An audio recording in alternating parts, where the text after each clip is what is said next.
promises of God.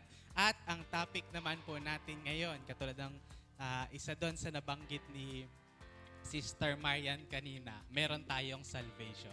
The promise of salvation. Yan. And the promise of eternal life. So before we start, let me give you some few announcements muna. First, don't forget to please silence your phone. Yan. Silence po natin ang ating mga phone para ma-avoid natin ang distractions. And kung meron man po tayong inihintay na tawag or text, pwede po muna nating sagutin sa labas para po hindi tayo makadistract, makaabala. And then pagkatapos, balik na lang po tayo dito. Or kung pwede namang mamaya na lang. Amen po ba? Amen. And please, get your pen and notebook. Meron po ba? Amen. Please take down notes. Yan. Or kung wala naman po, yung mga phone nyo po, pwede nyo pong gamitin pang picture, please take a picture and i-post nyo na rin po sa ating mga social networking accounts para po makita din ng ating mga kaibigan. And of course, don't forget to watch our online worship services. Dalawa po yan, every Sunday and every Wednesday. Every Wednesday, anong oras po? 6 p.m. And every Sunday, 8 a.m. Yan. Please watch our online worship. Paki-like and share na rin po para po marami po ang makapakinabang sa ating binabahaging salita ng Diyos. Amen? Amen. And bago tayo magsimula, magdeklara po muna tayo ng ating pagpapala, ng ating pinaniniwalaan. Sabay-sabay po tayo. In 3, 2, 1, go! In Jesus, I am super blessed. I am Makarios. Yan. Say it every day. Lagi nating sabihin, lagi nating ideklara na we are super blessed. We are happier than happy. We are Makarios in Christ. Amen?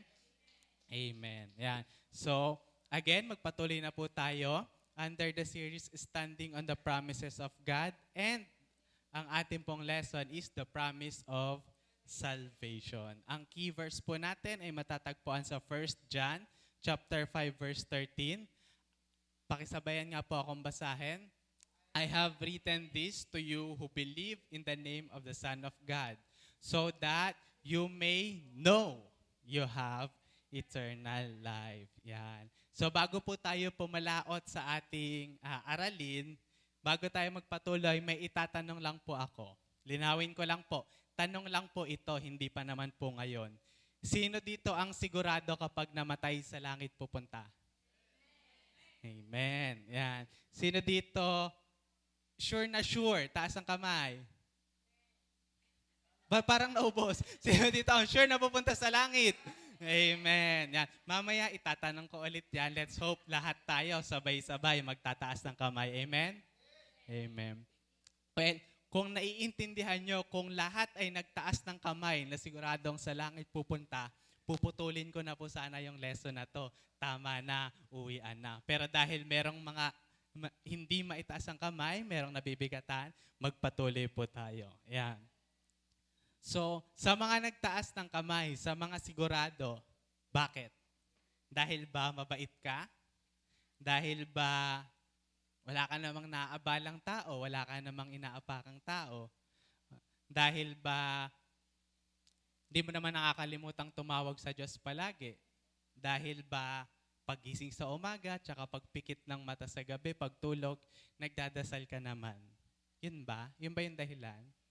Hindi po. Ang dahilan, isa lang. Dahil kay Kristo. Yan. Dahil kay Jesus. Yan. Dahil kay Kristo. Dahil sa grace. Dahil sa, anong Greek word?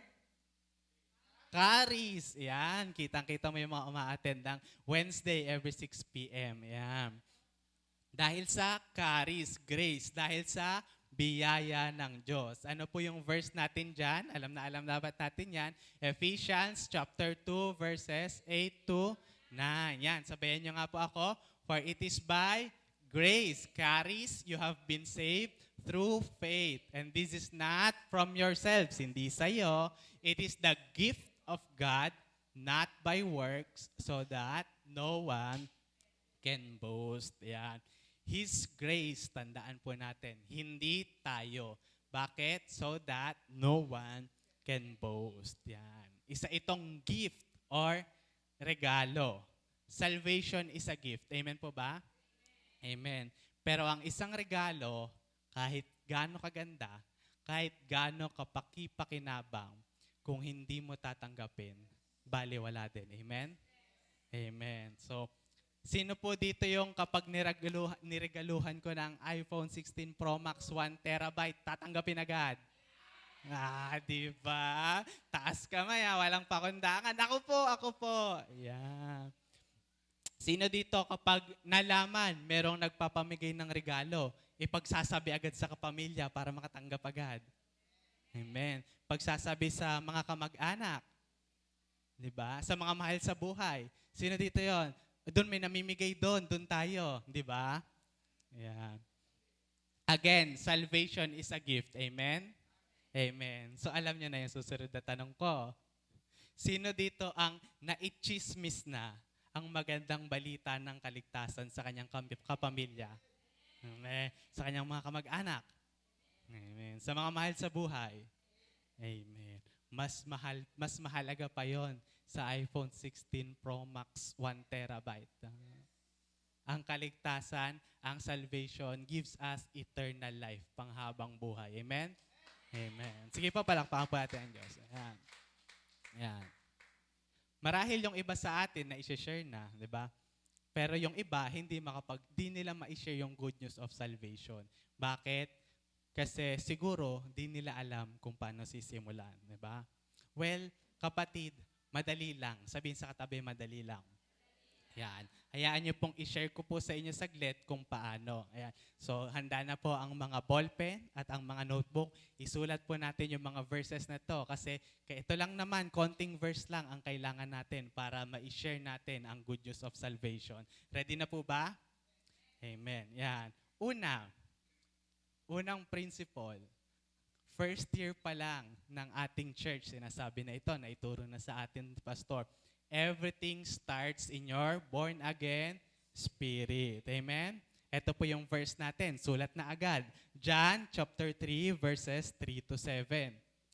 Jesus replied, "Very truly, I tell you," ano sabi? "No one can see the kingdom of God unless they are born again." Verse 4, "How can someone be born when they are old?" Sabi ni Nicodemus. Si Nicodemus po, kung para siyang teacher or abogado kung tutuusin. Pero hindi niya ito maintindihan, sabi ni Nicodemus. "Surely they cannot enter a second time into their mother's womb to be born." Hindi naman talaga posible, di ba? Papasok ka ulit sa matres ng nanay mo, hindi naman pwede yon. Verse 5, ito po. Jesus answered, sumagot ulit. Sabayan niyo nga po ako. "Very truly, I'll tell to you, no one can enter the kingdom of God unless they are born of water and spirit." Take note po yung malaking S. Flesh gives birth to flesh, but the spirit, big S ulit, gives birth to spirit. Yan. You should not be surprised at my saying. Sabay-sabay nga po, basahin natin. You must be born again. Yan. Sino po dito ang gustong makita ang kaharian ng Diyos? Taas kamay. Amen. Siyempre, di tayo payag na hanggang tingin lang. Sino dito ang gustong makapasok sa kaharian ng Diyos? Amen. Yeah. So, ano daw po ang sabi? Sabi sa verse, di ba? Sabi kanina sa una, no one can see the kingdom of God unless he is born again. Tapos sa pangalawa, sinabi, inulit, no one can enter the kingdom of God unless they are born of water and spirit. Yeah. And ano po yung sa pinakahuli, yung sabay-sabay nating binasa? You must be born again. Ayan na. You must be born again. Must be. Hindi po ito suggestion. It is a must para makapasok sa langit. Amen? Ayan na, born again. Yan. Na-start ng mag-allergy. Yan yung mga makakarinig. Ay nako Mars, ay nako brother, ay nako sister. Teka muna, pass muna ako. Hindi ako magpapalit ng religion. Yan. Ang gagawin natin, bigyan mo agad ng antihistamine. Sabihin mo, kapatid, born again is not a religion. It is a relation. Yan, ulitin nga po natin and sulat natin sa mga papel. Born again is not a religion. It is a relation. Yan. Romans chapter 8 verse 15 says, sulat na po. So, you have not received a spirit that makes you fearful slaves. Instead, ano daw? You receive God's spirit when He adopted you as His own children. Diba? Now, we call Him Abba, Father. So, ayon. Born again is not a religion. It is a relation in which we become children of God. Naging anak tayo ng Diyos sa pamamagitan ng pagkupkop sa atin. So that we may call Him Father. Yan. So ngayon, na alam mo na dapat ma-born again, dapat alam din natin kung ano yung naboborn again sa atin. And alam nyo, ano po ang naboborn again sa atin? Ang ating spirit. Yan, very good. Aral na aral. Siyempre, 8 years pa 9 years na tayo. Dapat alam na alam natin yan. Ang tao po ay pinubuo ng ilang bahagi? 3. Spirit, soul, and body. Una dapat ay ang spirit. Kasi tama naman, valid naman yung tanong ni Nicodemo kanina, di ba? Paano ulit papanganak? Hindi naman pwedeng pumasok ulit sa sinapupunan ng nanay. Kasi hindi po physical ang ipanganganak, hindi po body, kundi ang spirit. Yan. So, flesh gives birth to flesh, and big S, spirit, the Spirit of God, gives birth to our spirit. Ating born again spirit. Yan. So, ang tanong, bakit po kailangang ma-born again ng spirit? Simple lang. Kasi ito dati ay patay. Amen? Ephesians chapter 2 verse 1. Sulat na ulit. Yan.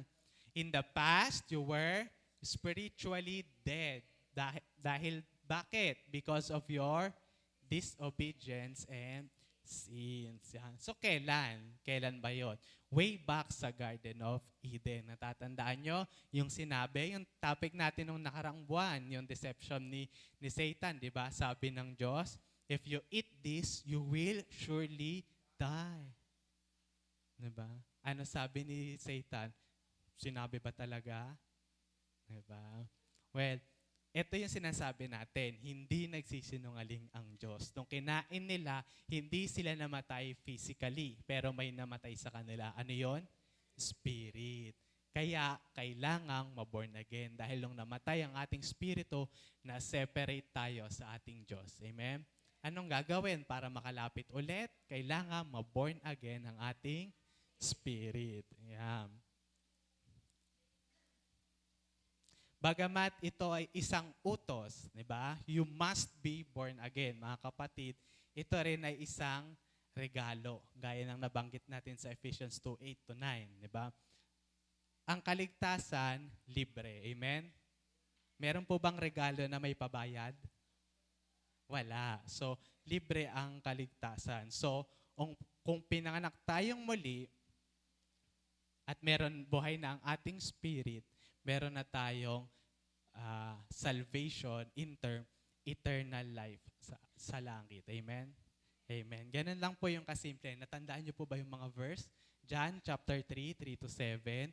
Nandun yung command, you must be born again. Ephesians 2, 8-9.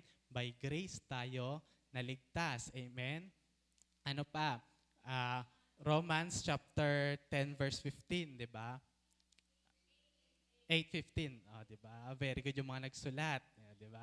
Yan. Na inadopt tayo bilang anak, 'di ba? Bilang anak. Ano pa yung sunod? Bakit kailangan mabuhay ulit ang spirito kasi dating patay? Ephesians 2 verse 1. Yan. So kung pinanganak tayong muli, ano po yung ating birth certificate? Siyempre, legal tayong anak ng Diyos. Ano po ang ating birth certificate? John 1:12. Sulat na ulit. Ito po ang sabi. Yet, to all who did receive Him, to those who believed in His name, He gave the right to become children of God. Diba? Kompleto papeles tayo. Wala na tayong hahanapin pa. Ang sabi, kapag tinanggap mo at kapag naniniwala ka, binigyan ka ng karapatan, the right to become children of God. Amen? Amen. Yeah. So, paano pa? Isarado na natin yung deal. Diba? Alam na natin, anak tayo ng Diyos. Isarado na natin ngayon yung deal. Sa pamamagitan ng isa sa pinakakilalang verse sa buong mundo, John chapter 3 verse 16. Alam niyo po? Amen. Siyempre, alam niyo yan. John chapter 3 verse 16. For God so loved the world that He gave His one and only Son, that whoever believes in Him shall not perish, but have eternal life. Anong gagawin? Simple lang. Believe in Him. Diba? Magkakaroon ka na ng eternal life. Well, mga kapatid, ito yung hindi matanggap ng karamihan. Ang dali-dali naman pala. Diba? Tatanggapin lang si Lord Jesus, maniniwala ka lang, eternal life na agad. Parang kulang. Diba? Hindi ba kailangan gumawa muna ako ng mabuti? Parang kulang, parang anti-climactic, yun lang yun, ligtas na ako, pero na akong eternal life. Well, mga kapatid, hindi yun dahil sa'yo. Dahil yun sa mayamang pagmamahal ng Diyos. Bakit ka binigyan ng buhay na walang hanggan? For God so loved the world. Ikaw yun, yung nasa mundong yun. Dahil mahal na mahal ka ng Diyos. Again, kinupkup niya tayo, naging tatay natin siya. Sinong tatay ang gustong mahirapan ng anak? Meron? Wala, syempre, di ba? For God so loved the world. Yes, ganun lang po yun. Ganun lang po yung kabilis. Ganun lang yung kailangan natin gawin. Amen? Amen. Tignan nga natin kung nadagdagan na. Sino dito yung mga tinanggap na si Lord Jesus bilang Panginoon at tagapagligtas? Taas kamay. Amen. Sino dito ang siguradong pag namatay, hindi pa ngayon pag namatay, sa langit pupunta? Ayan, nadagdagan na. Mamaya tayong lahat na yan. Amen? Amen. Yan. Yan lang po ang kailangan nating tandaan. Kuhanin po natin yung mga verse na yan at kaya mo nang i-share ang mabuting balita ng kaligtasan. Amen? Amen. At kung gusto nyo po ng mas detalyado na pag-aaral, nakikita nyo po yung station natin sa likod. Meron po tayong booklet dyan, written by yours truly, Pastor Gani. Yan. Support po natin ang ministry. Yeah. Meron po dyan, everything starts in your born again spirit, in-depth na explanation kung paanong mag-start ang ating kaligtasan sa ating born again spirit. Libre po yan. Amen? Amen. Kuha na lang po kayo kung gusto. Yan. So, ayun lang po yung mga verses, ayun lang po yung paliwanag. Kaya na po bang i-share ang good news of salvation? Amen. Well, kung hindi pa rin, ganito kapatid, may Bible study ba na malapit sa inyo? Dalhin nyo dun si kumare. Dalhin nyo dun si kumpare. Dalhin nyo dun yung inyong mga anak, si nanay, si tatay. Or better yet, dalhin nyo dito sa church. Amen? Amen. Hayaan yung dito matutunan. Hayaan yung turuan siya ng mga leaders kung paano maligtas. Amen? Amen. Pero tiwala ako, alam mo yan, feeling mo lang hindi ka worth it mag-share. Amen? Sino na lang worth it mag-share? Lahat tayo. Amen? Amen. Walang pantay-pantay tayo sa Diyos. Amen? Lahat tayo makasalanan. Ano yung sinabi kanina sa exhortation sa pagkanta? Filthy rags para tayong maruming basahan. Pero dahil tinanggap natin si Jesus as our Lord and Savior, hindi na yon ang nakikita. Sino na nakikita? Si Jesus na. Kaya naman, tuwang-tuwa na sa iyo ang Ama kapag nakikita ka niya. Amen? Amen. Kaya deserve, pwede kang mag-share. Sabihin sa katabi, pwede kang mag-share. Sa kabila naman, pwede kang mag-share. Yeah, pwede kang mag-share ng good news of salvation. Amen? Amen. Yeah. Yan. So ngayon, bakit ko po tinuro ulit yung mga bagay na yan? Gaya nga ng sinabi ko, year 1 pa lang naririnig na dito yan. Kasi, mga kapatid, wala naman pong madaming pagpipilian. Dalawa lang po yan. It's either you are saved or you are lost. Langit o impyerno. Well, merong apat na situation. Alam mo na lost ka,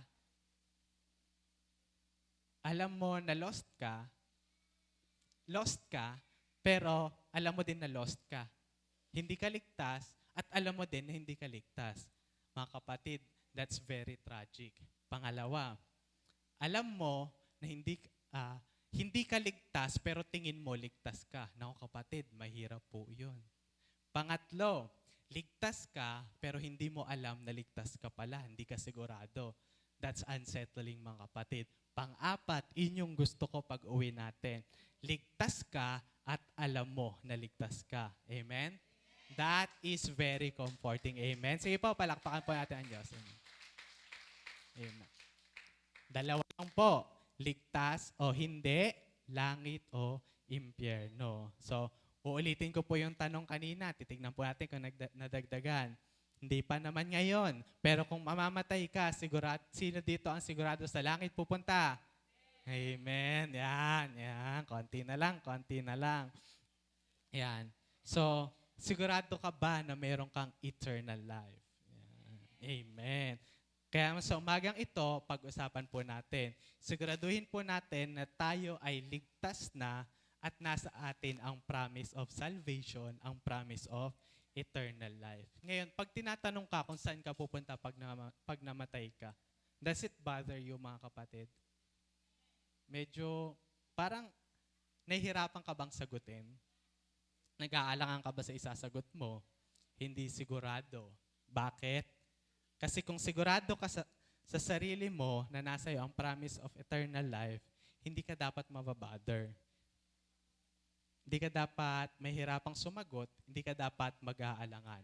Pero just in case nag-aalangan ka, baka kasi hindi ka sure, well, kung ganito man ang naiisip mo, siguraduhin natin. Kaya ngayon pong araw, magpo-focus po tayo, pag-usapan po natin ang assurance of our salvation. Again, John chapter 5, verse 13, I have written this to you who believe in the name of the Son of God, so that you may know you have eternal life. Yan. Ngayon, hayaan niyo pong i-highlight ko po kung ano yung sabi sa verse. Sabi sa dulo, so that you may know, para malaman mo. Diba? Hindi nyo sinabi na baka kasi meron kang kaligtasan. Diba? Hindi sinabi na sana meron kang kaligtasan. Hindi sinabi na baka, maybe, posible na you have eternal life. Ang sabi, so that you may know, para malaman mo na meron kang eternal life. Mga kapatid, hear me out. Gusto ng Diyos, magkaroon tayo ng assurance sa eternal life. Gusto ng Diyos na meron tayong eternal life. Assurance na lang pala, mga kapatid. Bakit? Meron na, kailangan mo na lang alamin. Bakit? Ang tendency kasi ganito, mga kapatid. Kapag hindi ka sure sa iyong salvation, sa iyong eternal life, ang ginagawa ng mga tao, mas nag-e-effort sila para makamtam yung kaligtasan. Diba? Gumagawa ng mabuti, tumutulong sa kapwa, lagi nagpe-pray, diba? Lagi na siyang a-attend ng church para lang masigurado niya yung kaligtasan niya. Baka kasi mawala, diba? Lalo siyang didepende sa Diyos, lagi siyang magbabasa ng Biblia, tapos magsaserve na siya. Diba? Teka lang brother, bakit parang mas maganda naman yatang pakinggan yung mga sinasabi mo pag hindi sure? Well, sa unang tingin, maganda nga kasi gagawin mo lahat, di ba? Magkakaroon ka na mas malalim na relasyon sa Diyos, di ba? Kaya lang, mga kapatid, baka nakakalimutan natin, tao tayo. Amen? At kapag tao, minsan o madalas, pumapalya. Amen? Amen? Pwedeng ngayon, ang sipag-sipag mo sa church. Pwede ngayon, lagi ka nagbabasa ng Bible, lagi ka mabait, lagi kang tumatawag sa Diyos, laging hallelujah, praise the Lord, di ba? Pwede ngayon, lagi ka nagsaserve, pero baka mamaya, hindi na. Or worse, pwedeng sa Sunday, ganyan ka palagi. Monday to Saturday, hindi na pala. Ayaw natin yun. Isa pa mga kapatid, mali ang motivation, mali ang puso. Amen? Amen. Naglilingkod ka, hindi para papurihan ng Diyos. Kasi ginagawa mo na lang, naglilingkod ka para maligtas ka. Ito kasi yung tingin mong kailangan mong gawin para hindi mawala yung kaligtasan. Para mas masigurado, sure na ligtas ka na meron kang buhay na walang hanggan. Diba? Kaya nga po sa darating nating anniversary, ito po yung ating theme. My ministry, all for His glory. Yan. Giving my best and excellent service to ensure my salvation ba nakalagay? Hindi. Anong nalagay? To glorify God alone. Tandaan po natin, hindi tayo naglilingkod para maligtas. Amen? Naligtas tayo, kaya tayo naglilingkod. Amen? Amen. Sige po, palakpakan po natin ang Diyos. Amen. Salvation is the root. Diba? Serving is the fruit. Amen? Amen. Not the other way around. Again, ulitin ko, nauna po ang kaligtasan. Kaya tayo naglilingkod kasi ligtas na tayo. Amen? Amen. Again, salvation is a gift. Amen? Amen. Hindi po ito bayad sa mga nagawa nating paglilingkod sa Diyos.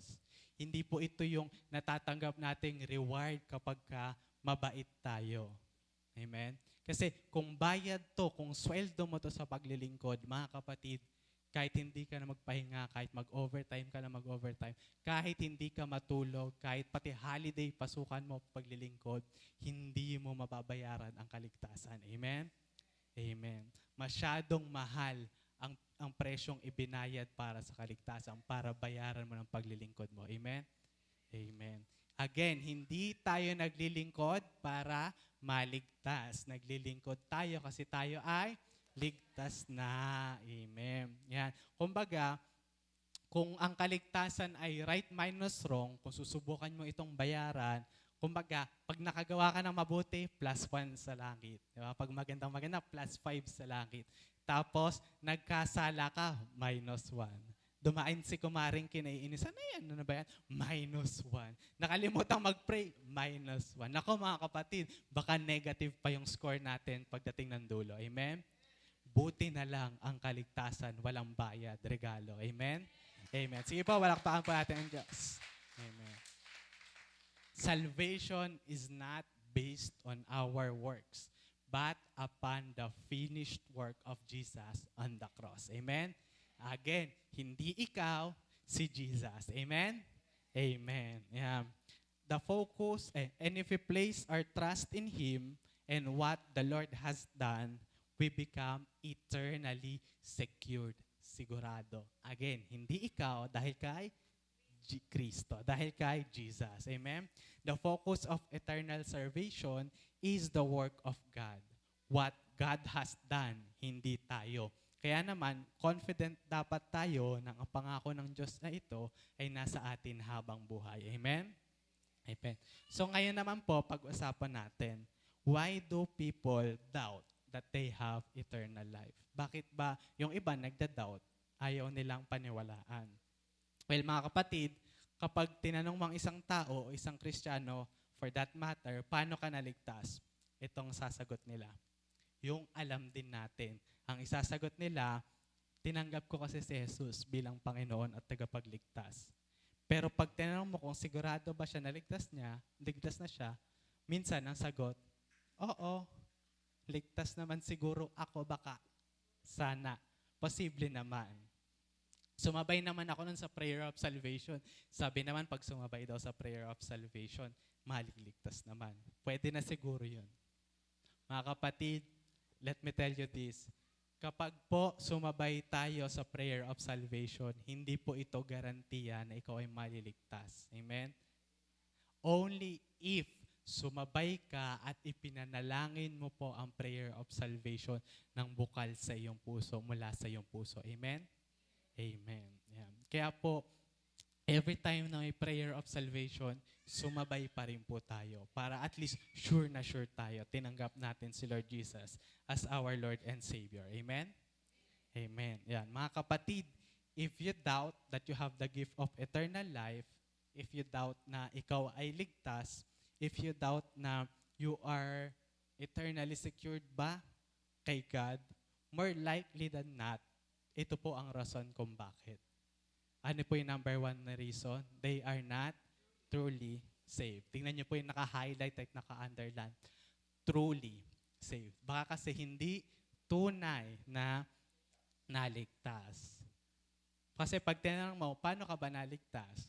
Na-invite ako ni brother Na-invite ako ni sister, sumama ako sa church. Diba? Masaya naman.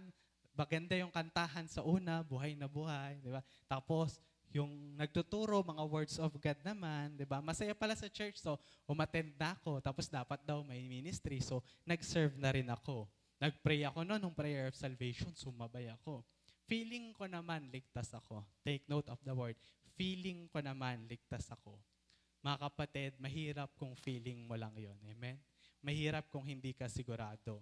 Baka mamaya, feeling mo lang pala talaga na ligtas ka, pero hindi. Sumama lang, umattend lang, nag-serve lang, pero hindi nakafocus kay Jesus.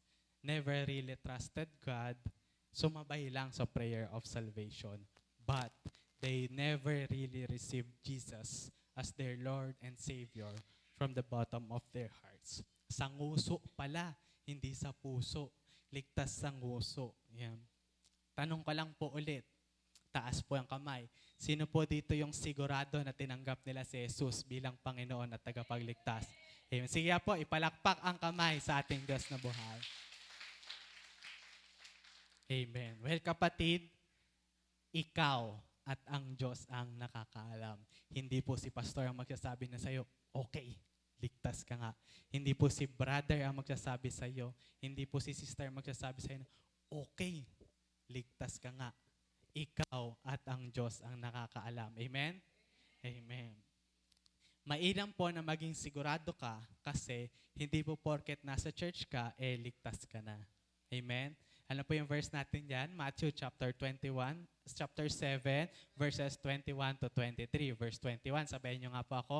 Not everyone who calls me Lord will enter the kingdom, God's kingdom.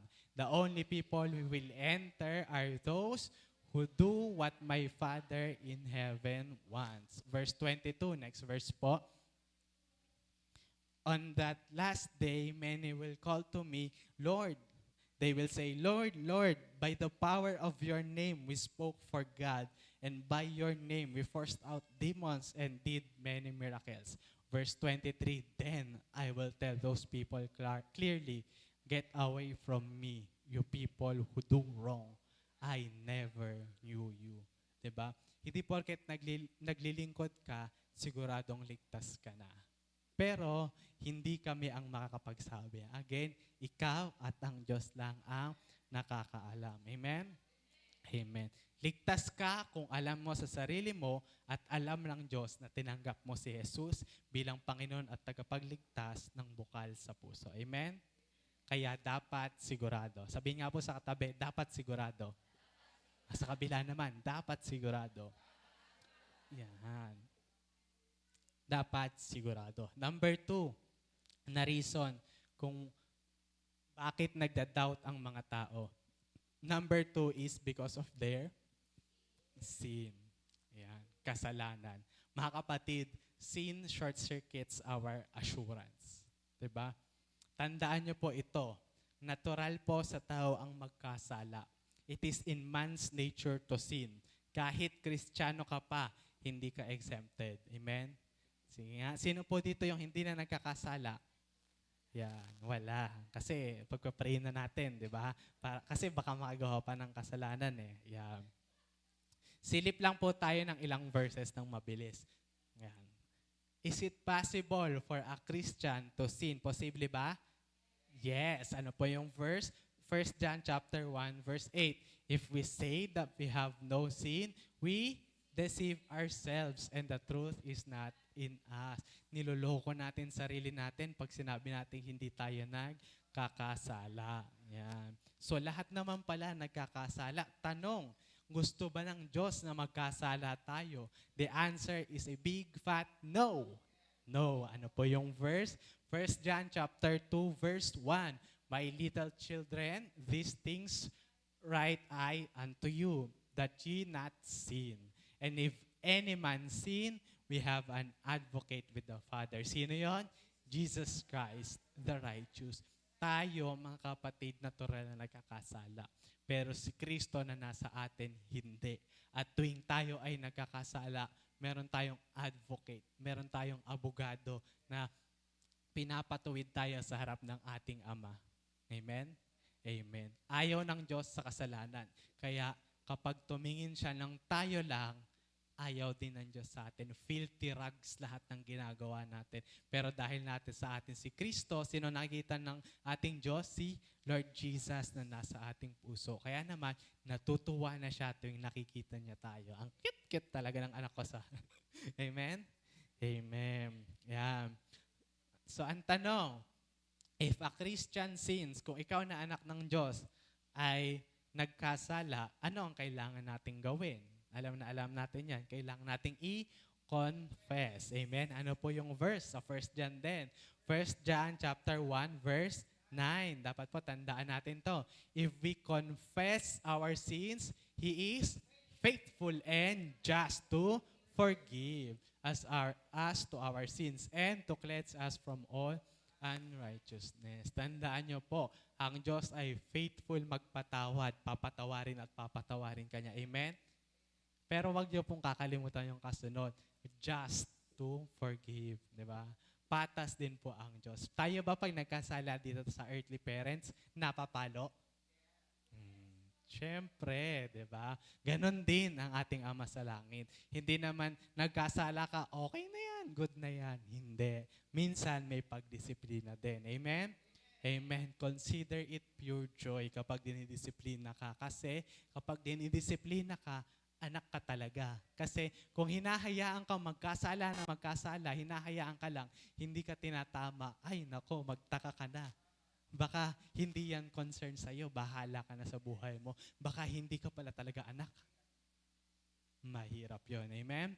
Amen. Again, natural magkasala, ayaw ng Diyos ng kasalanan, kailangan mag-confess, siya ay faithful and just. Huwag kakalimutan yung just, na tayo ay papatawarin at tayo ay lilinisin. Amen? Amen. Sige po. So mga kapatid, ito po kasi yung problema. Sige po, palakpakan ba natin ng Diyos para. Yan.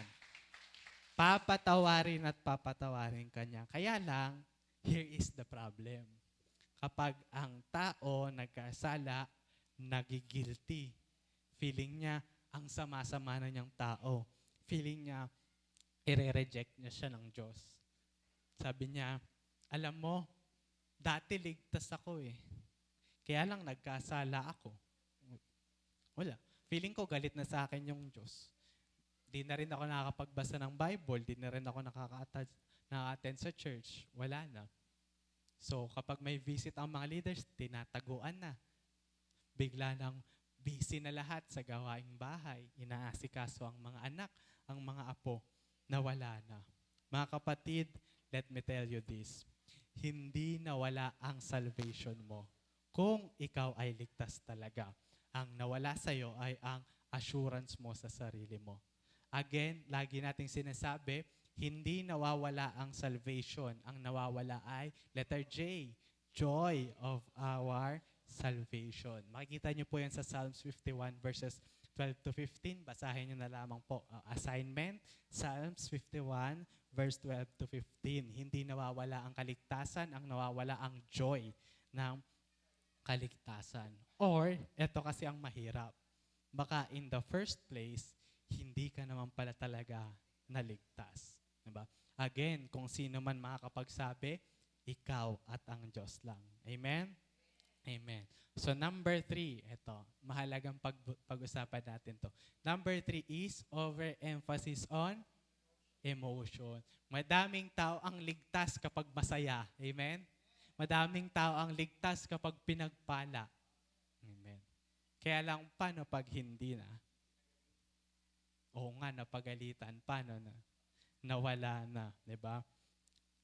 Madami, lalo na pag-una nating naranasan ng pag-ibig ng Diyos, sobrang saya natin. There's the fire. Na parang, I am the best Christian in the world. Maglilingkod ako, a-attend ako, hindi ako malilate. Susulat ko lahat ng verses na yan. Pagdating ko sa bahay, aaralin ko yan.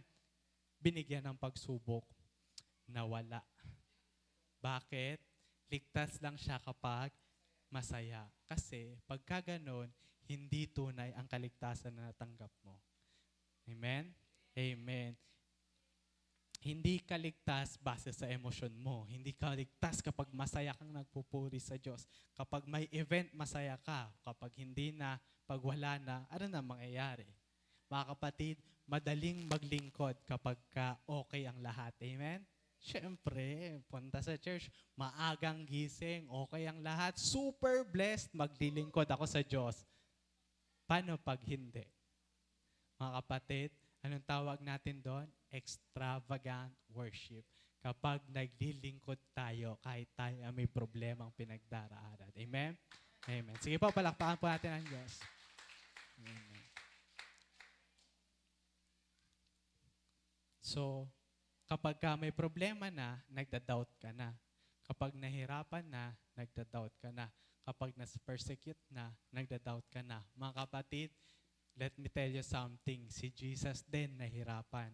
Si Jesus din pinagtawanan. Si Jesus din, lahat ng naranasan mo, naranasan ni Jesus. Amen? So ano naman kung naranasan nyo ni Jesus? Kung naranasan nyo ni Jesus, alam niya ang pakiramdam at alam niya kung paano kanya itatawid sa pinagdadaanan mo. Amen? Amen. Sige po, balakpakan po natin ang Diyos. Amen.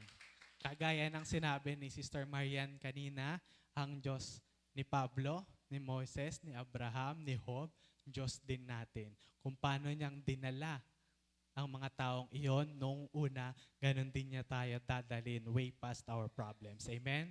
Amen. Hindi lang problema kung paano niya pinagpala lahat ng mga tao na yon, ganun din niya tayo pagpapalain. Amen? Amen. Yan. Emotion is fine. Tandaan niyo po. Hindi nagsabing bawal malungkot. Wala po nagsabing bawal malungkot. Pero dapat it is saturated with the truth and word of God. Amen? Amen. So, yan po yung tatlong reason kung bakit nagda-doubt sila. Una, baka hindi talaga tunay na ligtas. Pangalawa, dahil sa kasalanan. And number 3, overemphasis on emotion. Nakabase sa emosyon ang kanilang kaligtasan. Mahirap po yan kasi paano pag malungkot na? Amen? Amen. So, ngayon, bibigyan ko naman po kayo ng basis yan. Basehan ng ating assurance. Kasi dapat, sigurado tayo na ligtas tayo. Amen. Amen. Tanong ko nga po ulit, sino po dito yung siguradong ligtas? Parang nabawasan yata ulit ha. Sino po yung siguradong ligtas na sa Diyos? Amen. Sige po, ipalakpak po ang kamay. Okay. Kung hindi ka pa kumbinsido, bibigyan kita ng 4. Ewan ko na lang kung hindi ka pa masigurado dito. Number 1, the powerful and unchanging promise of God. Diba? Doon pa lang tapos na. Diba? Powerful and unchanging promise of God.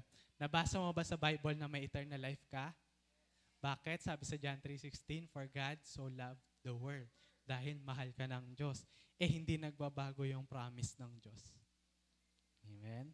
Diba? Sabi sa John 3:16, for God so loved the world that He gave His one and only Son, that whoever believes in Him shall not perish but have eternal life. Alam na natin yan. Alam natin yan. Amen? Totoo yan 2,000 years ago. Totoo yan ngayon. Hindi yan nagbabago. Kapag sinabi ng Diyos na ligtas ka, ligtas ka. Amen? Amen. John chapter 10 verse 28 says, ito po sabi, I give them eternal life, siya nagbigay, and they shall never perish. No one will snatch them out of my hand. Ito tanong, sinong kayang kumuha ng kaligtasan mo? Sinong kayang kumuha sa iyo sa palad ng Diyos? Wala. Sabi ng Diyos, no one. Kahit sino pa yan. Amen? Bakit? Walang tatalo sa Diyos. Amen? Tapos na ang laban. He is victorious, kaya tayo ay victorious din. Amen? Amen. Tapos na lahat through Jesus' finished work in the cross. Amen? Amen. 2,000 years ago, nung namatay siya, huwag tayong ihinto doon, at pagkatapos ng 3 araw, siya'y nabuhay muli, wala na. Wala nang gawa ang kaaway na hindi natin kayang pagtagumpayan. Amen? And dahil kanino? Dahil kay Jesus. Dahil kay Kristo. Kung tayo lang, wala talaga. Pero dahil may Kristo tayo, kayang-kaya. Amen? Amen. Sige po, balakpakan po natin ang Diyos. No one can snatch them out of God's hand. Yan. Wala. You cannot lose your salvation, mga kapatid. Bakit? Again, kasi hindi ikaw si Kristo ang rason. Siya ang naghirap, siya ang nagbayad, siya ang namatay, siya ang muling nabuhay, siya ang tumapos ng laban. Amen? All we have to do is to accept Jesus as our Lord and Savior. Tanong ulit, tinanggap na po ba natin si Lord Jesus bilang Panginoon at tagapagligtas? Amen. Sino po dito tinanggap na si Lord Jesus as Lord and Savior? Amen. Ayon yung pangako. You have eternal life, hindi ka maaagaw ni numan sa palad ng Diyos. Amen? Amen. Next, number 2, the unconditional love of God. Yan. God says, I love you, period. Wala na pong kasunod yon. Hindi niya sinabing, I love you kasi mabait ka. I love you kasi naglilingkod ka. I love you kasi gwapo ka, kasi maganda ka, kasi maputi ka, kasi mabuti kang anak, kasi nag-aaral kang mabuti. I love you kasi ginagawa mo yung best mo. Hindi. Sabi niya, I love you, period. Walang kasunod, walang kondisyon. God's love is unconditional. Romans chapter 5 verses 6 to 8. Ayan. Ano pa ang kaya mong gawin para mawala sa iyo ang kaligtasan mo? You see, at just the right time, when we were still powerless pa tayo, Christ died for the ungodly. Very rarely will anyone die for a righteous person. Though, for a good reason, someone might possibly dare to die. Yan, very rarely, kakaunti lang ang handang mamatay para sa mabuting tao. Amen? Yung katabi mo, handa ka bang mamatay para sa katabi mo? Sige, okay lang, huwag ka na sumagot. Yan. Kung meron man, kaunti para sa good people, pero Jesus died while we are ungodly. Verse 8, isa sa mga paborito nating verses. Next, verse 8, but God demonstrates His own love for us in this. While we were still sinners, Christ died for us. Diba? Very rare ang taong mamamatay kahit sa napakabuting tao pa para sa napakabuting tao. Pero God demonstrates His own love that while we are still sinners, makasalanan pa tayo, Christ died for us. Amen. Hindi namatay si Jesus nung mabait ka. Namatay siya nung makasalanan pa tayo, makasalanan pa ang tao. Kaya wala kang kahit na anong pwedeng gawin para mawala, para ma-invalidate ang ginawa ng Diyos na kaligtasan sa iyo. Amen? Amen. Kapatid, wala tayong kayang gawin. Kasi bakit? Paulit-ulit nating sasabihin, hindi tayo si Kristo. Amen? We are at our worst nung namatay si Kristo. While we were still sinners, namatay siya. Paano kaya ngayon? Andito ka sa church, di ba? Naglilingkod ka sa Kanya, nag-aaral ka ng mga salita niya. Amen? Amen. Yeah.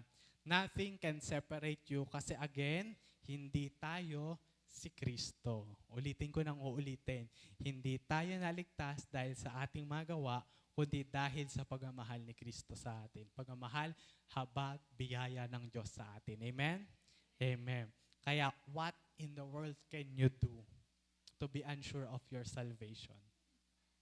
Salvation that is purchased by God through the blood of Jesus as a gift, regalo, and promise that will last forever. Meron ba? Wala kang magagawa. Amen. Again, regalo to. And give me a good reason, biblical reason, for doubting your security. Bakit ka pa magda-doubt? Walang rason para pagdudahan mo ang kaligtasan. Amen? Pero again, ikaw at ang Diyos ang nakakaalam. Amen? Amen. So number 3, pangatlo. And the basis of our assurance, bakit sigurado tayo ligtas tayo? Number 3, the finished work of Jesus unto the cross, on the cross. Yan. Again, hindi tayo si Jesus. Lagi ko pong sinasabi yan kasi para mawala na yung dati nating kaisipan na kailangan ko maging mabait, kailangan ko maging mabait para maligtas. Hindi ikaw ang Diyos. Hebrews 9:11-12, but when Christ came as high priest of the good things that are now already here.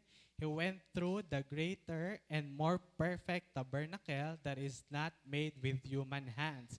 That is to say, is not a part of this creation. Verse 12, he did not enter by means of blood of goats and calves, but he entered the most holy place once for all by his own blood, thus obtaining eternal redemption. Tinubos ka na ng Diyos. Amen? Amen. Dugo ni Kristo, hindi dugo ng kahit na anong hayop. Dati, anong Old Testament, para mapatawad sila sa kasalanan nila, kailangan nilang mag-alay ng dugo ng hayop. Diba? Pero isang taon lang tinatagal nito kasi susunod na taon, kailangan ulit nilang mag-alay. Pero si Jesus, once and for all, sa pamamagitan ng dugo niya, kinuha niya ang eternal redemption ng sangkatauhan. Amen? Amen. So, again, si Jesus ang tumapos. Eternal redemption. Sabi nga nila, wala na. Finish na. Diba? Tapos na ang lahat sa krus ng Kalbaryo 2,000 years ago. Amen? Hebrews chapter 7 verse 25 says, therefore, He is able once and forever to save those who come to God through Him. He lives forever to intercede with God on their behalf. Diba? Hindi namang sinabing, once and until you are good to me. Hindi. Once and forever, tayo ay ligtas na. Dahil kay Kristo. Amen? Amen. Number 4, huli na po ito. The conviction of the Holy Spirit. And last verse na rin po ito. Mabilis lang po tayo. The conviction of the Holy Spirit. Sulat niyo po ito. Romans chapter 8 verse 16 says, the Spirit Himself testifies with our spirit that we are God's children. Yan. Sino? The Spirit. Kapag tinanong mo ang iyong kapatid, ano ba yung naramdaman mo nung naligtas ka? Masyado ka bang, masaya ka ba? Nag-uumapa ba ng emosyon? Paano mo nalaman naligtas ka na? Hindi ko din alam eh. Hindi ko din sure, sabi niya. Diba? Paano malaman? You just feel something on your heart. May naramdaman ka lang sa puso mo. Basta nalaman ko lang, mahirap maipaliwanag. Mga kapatid, that is the Spirit of God witnessing na naligtas ka nga. Amen? Amen. Kaya kanina ko pa sinasabi, hindi masasabi ni pastor, hindi masasabi ni brother, ni sister ng iyong leaders, o nung kahit na sinong tao pa man kung ligtas ka. Ikaw at ang Diyos ang nakakaalam. The Spirit will testify na tinanggap mo talaga si Lord Jesus bilang Panginoon at tagapagligtas. Amen? Hindi yan masasagot ng katabi mo kasi hindi niya naramdaman yung naramdaman mo kung nung naligtas ka. Amen? Hindi rin sa iyo maipapaliwanag ng katabi mo kasi hindi rin, iba din yung naramdaman niya sa naramdaman mo nung naligtas ka. Amen? Amen. So, paano po ba tayo maging sure na ligtas tayo? Tandaan niyo po itong mga to. Una, acknowledge that Jesus died for our sins. Amen? Tanggapin natin si Kristo na matay para sa atin. Tanggapin natin na tayo ay makasalanan. I-confess natin na tayo ay makasalanan. At tanggapin natin si Lord Jesus as our Lord and Savior. And mga kapatid, tanggapin natin ang promise sa atin na eternal life. You simply say to Him, Lord Jesus, I do receive you as my personal Lord and Savior. Ganun lang. Aminin mong makasalanan ka. Paniwalaan mo na si Kristo ay namatay para sa iyong kasalanan. Tanggapin mo si Kristo bilang Panginoon at tagapagligtas. Yan lang. Magkakaroon ka na ng eternal life. Amen? Simple lang, madali lang. Amen. Sige nga po. Inaanyayahan ko po ang lahat na tumayo para po sa isang maikling panalangin. Gawin natin para masigurado natin ang ating kaligtasan, para hindi tayo nanguhula, para hindi tayo nagdadoubt. Para sa susunod na tanungin, sino dito ang pupunta sa langit, taas agad ang kamay. Amen? Amen. Sundan niyo po ako sa maikling panalangin. Panginoong Jesus, inaamin ko na ako ay makasalanan. At tinatanggap ko, naniniwala ako na ikaw ay namatay sa krus para sa aming kasalanan. Kaya naman, Panginoong Hesukristo, tinatanggap kita bilang Panginoon at aking tagapagligtas. Banal na Espiritu, maghari ka po sa aking buhay. Maraming salamat po sa regalo ng kaligtasan, sa regalo na buhay na walang hanggan na tinanggap ko mula sa iyo ngayon mismo. In Jesus' name we pray. Amen. Mga kapatid, again, katulad ng sinabi ko kanina, hindi assurance na ligtas ka kung sumabay ka sa panalangin. Kaya, pwede po ba, bibigyan ko po kayo ng 1 minuto para sa sarili nyo, tanggapin nyo si Lord Jesus bilang Panginoon at tagapagligtas. Tanggapin nyo lang na kayo ay makasalanan, na si Kristo ay namatay sa krus para sa inyong kasalanan. Tanggapin nyo siya bilang Panginoon at tagapagligtas. That's it. Amen. Sige po, bibigyan ko po kayo ng 1 minuto. Pwede nyo pong ibuka yung bibig nyo. Pwedeng sa isip lang. Hayaan nyo pong maramdaman nyo sa inyong mga puso na kayo ay maliligtas ngayon. Sige po, manalangin po tayo. Tanggapin po natin ang kaligtasan ng Diyos. 1 minuto po.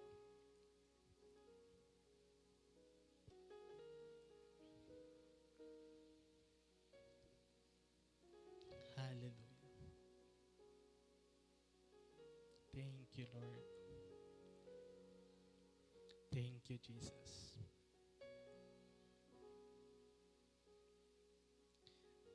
Maraming salamat, Panginoon.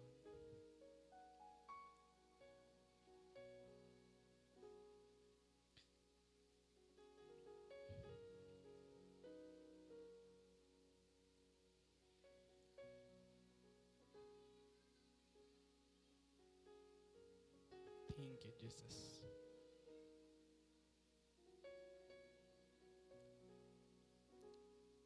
Panginoon, narinig mo po ang panalangin ng pagtanggap ng bawat isang narito, Panginoon. And Panginoon, we invite your Holy Spirit to convict them, Panginoon, to witness to them, Panginoon, na sila nga ay ligtas na dahil sa iyong mga latay at sugat, Panginoon. Dahil sa iyong tinapos na gawa sa krus ng Kalbaryo. Maraming salamat po, Panginoon. And alam namin, Panginoon, na ang kaligtasang ito, ang buhay na walang hanggang ito, ay hinding-hindi mawawala, hinding-hindi mananakaw ni numan dahil kayo ang gumawa, tinanggap ka lang namin. Maraming salamat po, Panginoon. At kaya kami maglilingkod, Panginoon, dahil alam namin na ligtas na kami. In Jesus' name we pray. Amen and amen. Sige po. Yeah. Congratulations sa mga anak ng Diyos. Welcome to the family of God. Amen. O, diba? Saglit. Parang ang haba pa nga nung 1 minuto nung inuorasan ko yung 1 minuto. Sige po, pwede po muna tayong umupo. Ayan. Parang ang haba pa nga nung inuorasan ko yung 1 minuto Parang 30 seconds pa lang naiinip na ako, parang tapos na Diba? Amen. Saglit lang naman. And you know what? Somewhere, diba? In the moments of those somewhere sa pagitan ng brief moment na yon, sa 1 minuto na yon, sa iyong panalangin, in a split second, you are saved. Amen? That's how awesome salvation is. That's how awesome the love of God is. Amen? Ganun lang kasimple. Ganun lang kabilis. That's how brief a moment can change your life. Amen? And it is our prayer to Almighty God na yun mismo ang mangyari sa iyo. Amen? Amen. Kaya po, ano po ang ating Macargas Challenge? Accept Jesus and have eternal life. Sige po, hayaan niyo pong manalangin po muna tayo. Hallelujah. Panginoon, maraming salamat po, Panginoon, sa mga paalala mo sa amin, Panginoon, na aming natutunan, Panginoon. Maraming salamat po, Panginoon, sa regalo ng kaligtasan na pinagkaloob niyo po sa amin, Panginoon. Panginoon, we receive the gift of salvation, Panginoon. Panginoon, we receive the eternal life na kalakip nito, Panginoon. Maraming salamat, Panginoon, sa iyong finished work on the cross, Panginoon. Lord God, tulungan niyo po kami, Panginoon, na maibahagi itong magandang balita na ito, Panginoon, sa aming mga mahal sa buhay, sa aming mga kamag-anak, Panginoon, sa aming pamilya, Panginoon. Huwag pong hayaan sa amin lang makontain, sa amin lang huminto ang kaligtasang ito. Kung hindi, ma-spread siya all over our household, Panginoon, all over our community, all over the world, Panginoon.